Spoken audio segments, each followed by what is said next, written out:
The evening air in Lagos carried the familiar mix of car exhaust and jollof rice from nearby restaurants. Street lights flickered on one by one as the sun disappeared behind the tall buildings of Victoria Island. At the corner of Ahmadu Bello Way, where the fancy restaurants lined the street like jewels on a necklace, a young woman sat quietly on the pavement.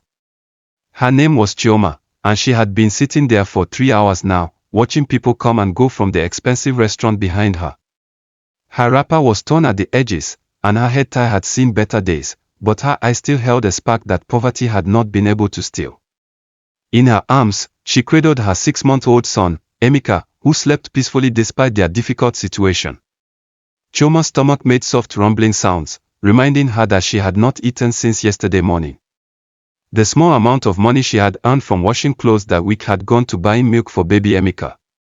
She looked at her sleeping child and whispered a quiet prayer, asking God to provide for them somehow. Inside the restaurant, soft music played while people in expensive clothes enjoyed their meals. The smell of grilled fish and fried plantain drifted out each time the door opened, making Chioma's hunger grow stronger. She had never begged for food before, but watching her baby grow thinner each day had pushed her to consider it. At a table near the window sat Kelechi, a successful businessman who owned several companies across Nigeria. He was in his early 30s, dressed in a well-tailored navy blue suit that probably cost more than most people earned in 6 months. His phone buzzed constantly with messages about deals and meetings, but tonight he felt strangely empty despite all his success. Kelechi had been raised by his grandmother in a small village in Enugu State. She had taught him the importance of kindness and helping others, but somewhere along his journey to wealth, he had forgotten those lessons. Now he spent most of his time in boardrooms and fancy restaurants, surrounded by people who only cared about his money. As Kelechi cut into his grilled tilapia, he noticed movement outside the window. A young woman was standing up slowly, holding a baby close to her chest. Something about the way she moved, with such care for the child despite her obvious struggles, caught his attention. Chioma took a deep breath and walked toward the restaurant entrance. Her heart beat fast with nervousness and shame, but love for her child gave her courage. She had decided that swallowing her pride was better than watching Emeka suffer from hunger. The security guard at the door started to wave her away, but Chioma spoke softly. "Please, sir. I am not here to cause trouble. I only want to ask if anyone has food they are not eating. My baby needs milk, and I have not eaten in 2 days." Her voice was so gentle and respectful that the security guard paused. He looked at the sleeping baby and felt his heart soften, but he still had his job to protect. Kelechi heard the conversation through the open door. Something about the woman's voice made him look up from his phone. When he saw her face clearly for the first time, holding her baby with such tenderness, a memory flashed through his mind. He remembered his own mother, who had struggled to feed him and his sisters after their father died. He remembered nights when she went without food so her children could eat. The memory hit him like a wave, bringing tears to his eyes. Standing up quickly, Kelechi walked outside. "Excuse me," he said to the security guard. "It is all right. Please let her come in." Chioma looked up at the tall, well-dressed man with surprise. She had expected rejection or pity, but she saw something different in his eyes. There was kindness there, an understanding that seemed to come from deep within his soul. "What is your name?" Kelechi asked gently. "Chioma, sir. And this is my son, Emeka." She adjusted the baby in her arms, still unsure of what was happening. "Please, come and sit down. You must be tired from standing so long." Kelechi led her to his table, ignoring the stares from other customers. "Have you eaten today?"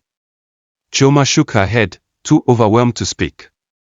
No stranger had ever shown her such kindness, especially not someone who was obviously very wealthy. Kelechi called the waiter over. "Please bring another plate of everything I ordered. And some warm milk for the baby. Also, bring a comfortable chair with soft cushions." As they waited for the food, Kelechi and Chioma began to talk. She told him about losing her husband in a car accident 6 months ago, right before Emeka was born. She explained how she had been surviving by washing clothes and doing small jobs, but work had been hard to find recently. "I have never begged before in my life," she said quietly, looking down at her hands. But when I see my baby getting thinner every day, I know I must put aside my pride. Kelechi listened carefully to every word. The more Chioma spoke, the more he recognized something special about her spirit. Despite all her troubles, she spoke without bitterness. Instead of complaining about life being unfair, she focused on finding solutions and taking care of her child.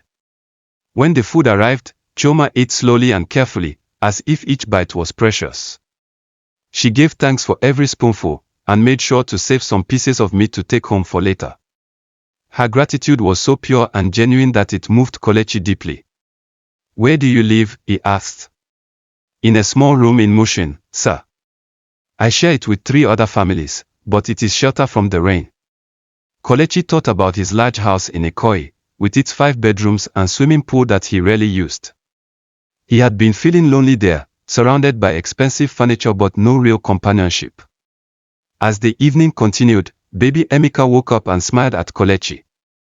The child's innocent joy despite their poverty touched something deep in the businessman's heart. He realized that in all his years of chasing success, he had never felt as fulfilled as he did in this moment, simply sharing a meal with someone who truly needed kindness. "Chioma," Kelechi said carefully, "I have a proposal for you. I need someone to help manage my household. Someone trustworthy and hardworking. The job comes with a comfortable place to live, good salary, and a safe environment for Emeka to grow up. Would you be interested?" Chioma's eyes filled with tears. She could hardly believe what she was hearing. "Sir, are you sure? You do not even know me well." "I know enough," Kelechi replied with certainty. "I can see the love you have for your child. I can see your strength and your dignity. Those are the qualities I value most." 3 months later, Chioma had transformed Kelechi's house into a real home. Her warm smile greeted him every evening when he returned from work. Baby Emeka's laughter filled the rooms that had once felt cold and empty. The house now smelled of home-cooked meals and felt alive with the joy of family. Kelechi had also changed. He remembered his grandmother's lessons about kindness and community. He started programs to help other struggling families, providing jobs and education opportunities. His businesses became known not just for their success, but for their social responsibility.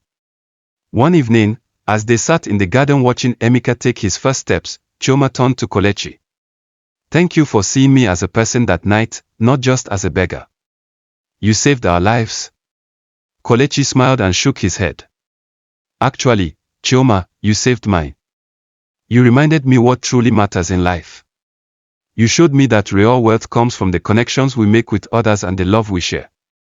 As the stars appeared in the Lagos sky, both of them understood that sometimes the greatest miracles happen when we open our hearts to help each other. That night outside the restaurant had changed both their lives forever, proving that kindness is never wasted and that God works through the compassion we show to one another. The gentle breeze carried the sound of Emeka's happy babbling as he played on the grass, a healthy, thriving child whose future now held endless possibilities. And in that peaceful moment, surrounded by the warmth of their unlikely family, both Chioma and Kelechi knew they had found something more valuable than money or status. They had found home.